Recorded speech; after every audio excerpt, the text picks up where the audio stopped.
karamihan ito, Bulacan eh. Ba't di mo mabanggit ang Bulacan? Ha? Meron ka pa nga San Juan eh. Hindi po binabanggit eh. Ha? Metro Manila First po yun, Your Ano? Honor. Sa Metro Manila First po yun, Your Honor. Metro Manila first? Yes po, San Juan po. Oh. Yun po yung pinakuha namin project 2019. Sige. Yung Bulacan, meron ba? Sagot.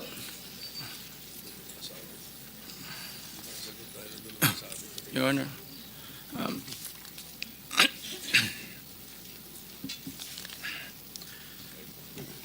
Uminom ka ng tubig. Oh. Ilan? Ilan? Di ko pa sigurado, Your Honor. Oh, dito base sa record namin, meron ka 42 projects sa Bulacan. Meron ka 42 projects sa Bulacan. Yung bulk ng na-award na contract sa inyo ng DPWH, ang bulk mo nasa Bulacan. 42. Ha? Dalawa sa San Juan. Dalawa yata sa Quezon. Meron sa Ilocos Norte. Meron sa Caloocan. Meron sa Laguna. Yan, Bulacan lahat to. San Juan. Quezon City. Tsaka identical ang presyo ha. Identical ang mga presyo rito. 77 million, 77 million, 72 million, 72 million. Sino ba? Bakit ganon? Oh, Lahat ba last ng- and five. Okay, mag-isip-isip ka. Hindi ako nagbibiro. Wawaw. Mr. Arevalo, kanina, nandito ako kanina, umakyat na ako. Pagbalik ko rito, nakatungo ka pa rin. Sino ba talaga kausap mo dyan? Gusto mo yung mic? Wala po, Your Honor. Meron ka ba abogado? Yes po, Your Honor. Ikaw ang may-ari ng Wawaw. Opo, Correct? Your Honor. Ano ba yan? Sole proprietorship, partnership, or corporation? Sold po, Your Honor. Sole, ikaw lang. Magkano paid up capital? Magkano capital mo dyan? Nung una po is 9 million po, 2017. 9 million. 2017 po, nag-start po kami. 2017. 17 po. Up to now. Hindi po. Sole proprietor pa rin hanggang ngayon. Apo. Okay. Paano ka naka-garner with 9 million as your capital? Paano ka nakakuha ng malalaking proyekto sa DPWH? Nag-start lang po kami nung 2019 po na may nagka-project po. 2019? Opo. Sino kausap mo? Wala po, Your Honor. Wala po. Wala kang kausap? Wala po. Okay. Involved ka sa Ghost Project? Your Honor, I invoke my right to self-incrimination, Your Honor. Ano nga? Pakiulit. I invoke my right for self-incrimination, Your Honor. What?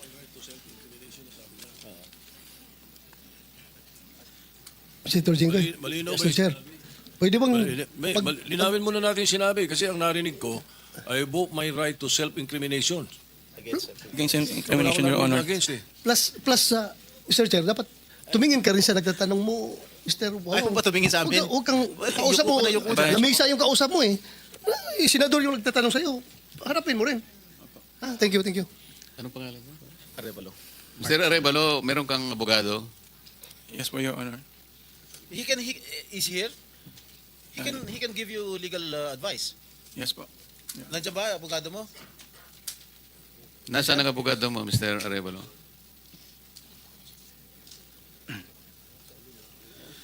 Nasagot ko po, Your Honor.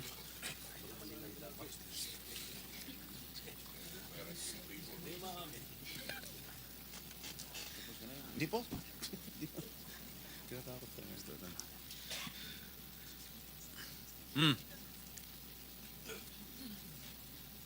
Oh, answer. Kaya mo na, so may in-advisean ka na ng abogado mo, ha?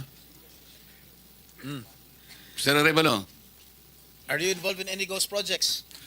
Your Honor, I invoke my right against self-incrimination, Your Honor. Ilan taon ka na? 37 po, Your Honor. 37. Wow, bata ah. Bago ka pumasok sa mga kontrata sa gobyerno, ano trabaho mo dati? May mga, may nasa construction company po ng kamag-anak po. Kamag-anak mo? Gano'ng kalapit yung kamag-anak mo? Tatay mo ba yan? O pinsan? Tsuhin? Mga kamag-anak lang po, tita po. Sino nga kamag-anak mo? Namin kamag-anak. Tita po. Ha? Mga tita po. Tita mo? Po. Nasa construction business? Opo. Tinuruan ka? First, naglayasan po muna po. Ha? Layasan po Ano yun. yung mga proyekto mo? Ano mga nakuha mo proyekto rito sa DPWH? At saan? Um,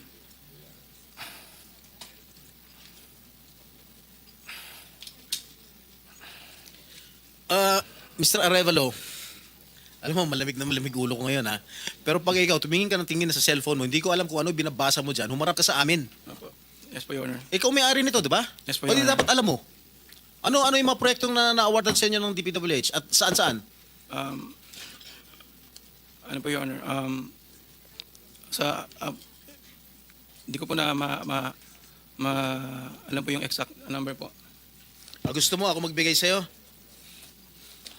Kung saan-saan yung mga project mo? Gusto mo ako magsabi sa'yo? Come on.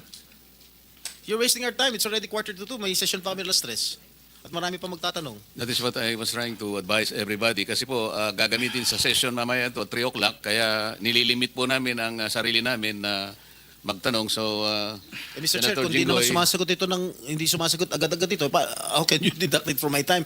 Hey, Mr. Arevalo, sumagot ka Yes po, agad. Your Honor. Ha? Yes po. Oh, alin-alin yung mga proyekto na na-awardan sa iyo ng DPWH? At saan-saan to? Meron po kaming sa QC po, sa Metro Manila First. Meron din po sa Quezon. Bulacan. Your Honor, I invoke my right against self-incrimination, Your Honor. Anak ng patingo. Tinatanong ko, how can my question incriminate you? Tell me. Tinatanong ko lang saan yung proyekto mo? I invoke my right against self-incrimination? Sorry po, Your Honor. Ha? How can that incriminate you? Tell me. Pinapainit ang ulo namin dito eh. may incriminate siya kasi nga, hindi niya may tuturo kung saan dahil ghost project siguro. Oh, Dahil po may mga usapin na may mga allegation po na mayroon nga pong anomalya. Kung magsasalita po ako, pwede po magamit laban sa akin. oo nga.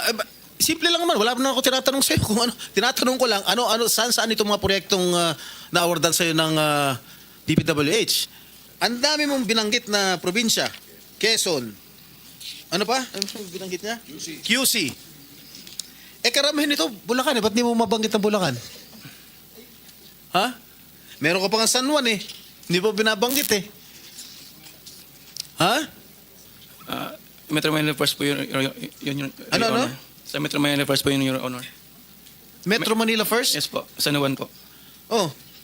Yun po yung pinakuha namin project 2019. Sige. Yung Bulacan, meron ba? Sagot.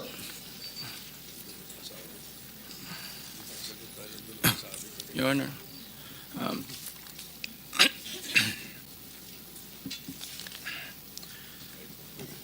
Uminom ka ng tubig. Oh. Ilan?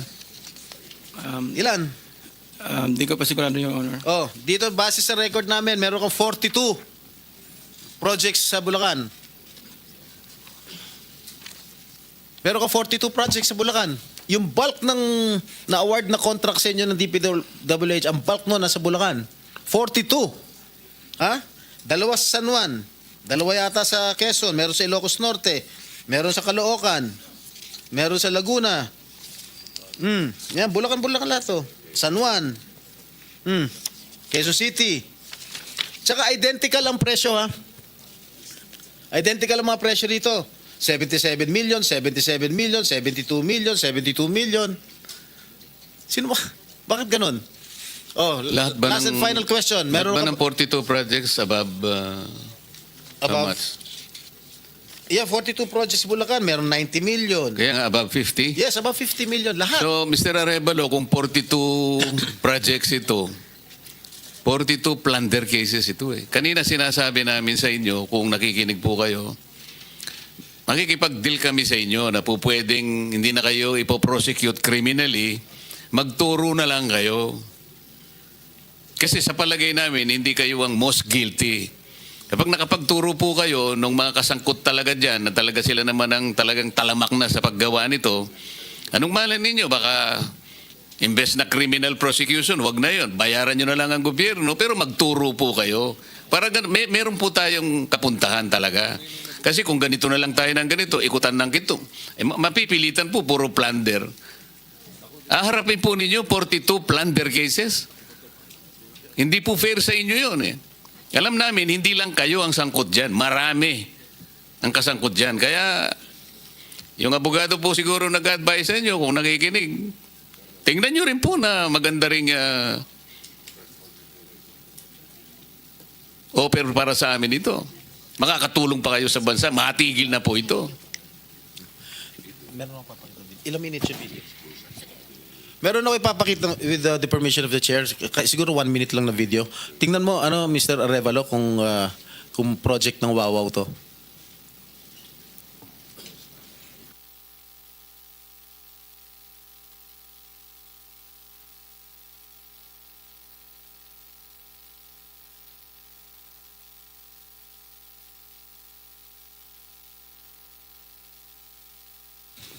Familiar ka dito? Familiar ka, Mike? Hindi po, Your Honor. Hindi. Hindi ka nga talaga magiging familiar dahil ghost nga. Tama? Yan, ang nakalagay dyan sa report, completed. Nakakubra ka na. Nabayaran ka na ng gobyerno. Pero, hindi pa completed. Tama ba, Ms. Cabral? Are you aware of this? Ngayon lang po na nakita yung video, Your Honor. Na hindi kompleto, di ba? Pero bayad sila. Wala po akong nakikita. Sa Hagonoy, Bulacan. So, hindi mo alam, Mr. Arevalo? Ngayon ko lang din po Ha? nakita yung video. Ngayon ko lang din po nakita yung video, Your Honor. Oh, talagang hindi mo makikita dahil hindi mo naman alam. Kasi nga ghost. Di ba? Alam mo, nag-iisip na ako kung isa-cite kita yung contempt dito eh. Huwag mo lang ako subukan, please. Okay, babalik ka kita next hearing ha. Miss Sarah? Mr. Chair, with the indulgence of the SP Pro Temp, Yes. interjection.